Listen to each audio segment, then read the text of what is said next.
जिसने हिंदुस्तान के मुख्तलिफ सूबों और मुख्तलिफ जिलों में अपने इल्म व अमल का लोहा बनवाया है, और मुल्क हिंदुस्तान के शायद ही कोई सूबा बाकी हो जहाँ पर इनका सफर ना होता हो। और हर एक दो शब के बाद और कभी हर शब 360 दिन में अक्सर व बेशतर अय्याम उनके इसी तरह से गुजरते हैं। वो किस किस की नजर में रहे वो सबकी नजर में रहते हैं। वो किस किस की नजर में रहे वो सबकी नजर में रहते हैं। और मुकद्दर ही कुछ ऐसी है कि हमेशा सफर में रहते हैं। मैं इस वक्त दरखास्त गुजार हूँ अपने मेहमान खतीब हजरत अक़दस मौलाना मुफ्ती सअदुल नजीब साहब कासमी दारे जलन बंगाल से कि हजरत वाला तशरीफ लाएं और अपनी नूरानी इरफानी हक्कानी बयानात से खाबिदा कौम को बेदार करें।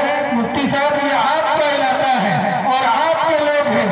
संभलता नहीं अब हमारे संभाले, संभलता नहीं अब हमारे संभाले, तुम्हारा इलाका अब तुम्हारे हवाले।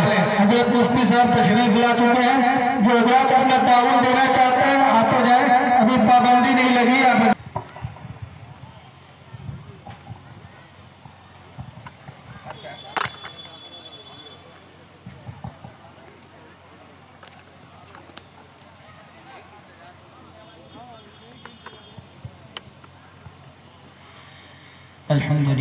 अल्हम्दुलिल्लाह नहमदुहु व नस्तईनुहु व नस्तगफिरुहु व नु'मिनु बिही व नतवक्कलु अलैहि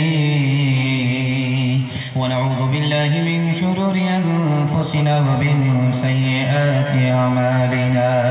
मन यहदिहिल्लाहु फला मुदिल्ल लहु व मन युद्लिल फला हादिय लहु व नशहदु अन ला